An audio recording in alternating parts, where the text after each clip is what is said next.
சில நேரத்தில் சிலர் நமக்கு ரொம்ப விரோதமாக எழும்பி இருப்பார்கள், நம்மளை ரொம்ப கஷ்டப்படுத்தி இருப்பாங்க. இப்போ அவர்களுக்கு முன்னாடி ஆண்டவர் நம்ம நல்லா வச்சிருப்பாரு, நம்ம நல்லா வந்திருப்போம். ஆனால் சிலருக்கு என்ன அப்படி தெரியுமா, அவங்க செஞ்சதை சிலரால் மறக்கவே முடியாது, அதை மறக்க மாட்டாங்க. அந்த பகையை அப்படியே வச்சுக்குவாங்க, இல்லைன்னா அந்த வருத்தத்தை அப்படியே வச்சுக்குவாங்க. என்ன ஒரு நாள் இப்படி உதறினல்ல, என்ன ஒரு நாள் இப்படி பேசினல்ல, ஒரு நாள் எனக்கு இப்படி தீமை செஞ்சல்ல. ஆண்டவருடைய பிள்ளைகளே, அவங்க முன்னாடியே ஆண்டவர் உங்களை ஆசீர்வதிச்சதற்கு பிற்பாடு அதை குறித்து எந்த கசப்புமே உங்களுக்கு இருக்கக்கூடாது. ஏன் அப்படின்னு சொன்னா, நான் நம்புறேன், அவர்கள் மூலமாகத்தான் கர்த்தர் உங்களை உருவாக்கி இருக்கிறார். இந்த ஆசீர்வாதத்தை நீங்கள் பெற்றுக்கொள்வதற்கு ஆண்டவர் யாரை பயன்படுத்தி இருக்கிறார் என்றால் அவர்களை தான் பயன்படுத்தி இருக்கிறார். ஆனால் நிறைய பேர் என்ன பண்ணுவாங்கன்னா, ஆசீர்வதிக்கப்பட்டாச்சா, உயர்ந்துட்டாங்களா, உடனே பார்த்தீங்கன்னா அவங்க முன்னாடியே போய் சவால் விடுறது. நீ என்ன இப்படி பண்ணல, கடவுள் என்ன எப்படி இன்னைக்கு என்ன எப்படி வச்சிருக்கிறாரு பாரு, உனக்கு முன்னாடி நான் நல்லா வந்திருக்கிறேன், நீ தான் ஒன்றும் இல்லாமல் உட்காந்துருக்குறாங்க. அவங்க என்ன உடைக்கப்பட்டார்களோ அந்த உடைவை இவங்க அவங்கள உடைச்சிடுறது இல்லை. அது ஆண்டவருடைய பிள்ளைகளுக்கு அழகே கிடையாது. நீங்க அப்படி செய்யவே கூடாது.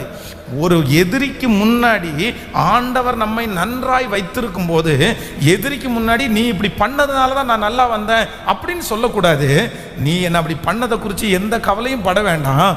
கர்த்தர் என்னை ஆசீர்வதிக்கிறதற்கு அந்த நேரத்தில் உங்களை ஒரு கருவியாய் பயன்படுத்தினார், அவ்வளவுதான்.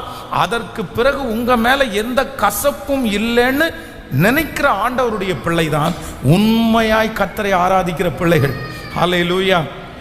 இவ்வளவு ஆசீர்வதிக்கப்பட்டதுக்கு பிற்பாடும் நிறைய பேர் அவங்களிடத்துல பேசுறதே இல்லை. பாருங்க, அவர்கள் நம்மை விட உயர்ந்த ஒரு ஸ்தானத்தில் இருக்கும்போது நம்மை வெறுத்தார்கள். இப்போ அவர்களை விட ஒரு உயர்ந்த ஸ்தானத்தில் நம்ம மாறும்போது நம்ம அவர்களை வெறுத்தா அவர்களுக்கும் உங்களுக்கும் என்ன வித்தியாசம்? என்ன வித்தியாசம் இருக்குது? அப்போ ஆண்டவருடைய பிள்ளைகளுக்கும் உலகத்தில் இருக்கிறவங்களுக்கும் என்ன வித்தியாசம்? சிலர் அப்படிதான் இருப்பாங்க. அவ்வளோதான், நான் நல்லா ஆயிட்டேன்ல, நான் நல்லா வந்துட்டேன்ல, இனி நான் எப்படி உங்ககிட்ட நான் வருவேன், உன்னுடைய வீட்டினுடைய அவங்க பார்த்தீங்கன்னா அப்படியே இறங்கி போய் பேசுறது மாதிரி பேசும்போதும், ஓ இன்னைக்கு நீ வந்திருக்கிற, எல்லாத்தையும் எடுத்துட்டு வந்திருக்கிற, ஒரு நாள் நீ என்ன வேலை என்ன பண்ண, ஒரு நாள் எப்படியெல்லாம் இதை பண்ண. ஆனால் யோசேப்பை குறித்து வேதம் சொல்லுகிறது, தனக்கு எதிரியா இருந்த அந்த மனிதனை எப்ப நேசிச்சான் அப்படின்னு சொன்னா, தான் ஆசீர்வதிக்கப்படும் போது, தான் ஆசீர்வதிக்கப்பட்டிருக்கும் போது தன்னுடைய குறைவிலே தன்னை வருத்தப்படுத்தினவர்களை வேதம் சொல்கிறது, மெதுவாய் பிரதி உத்தரம் சொன்னவன் தான் கர்த்தருடைய மனுஷனாகிய யோசேப்பு.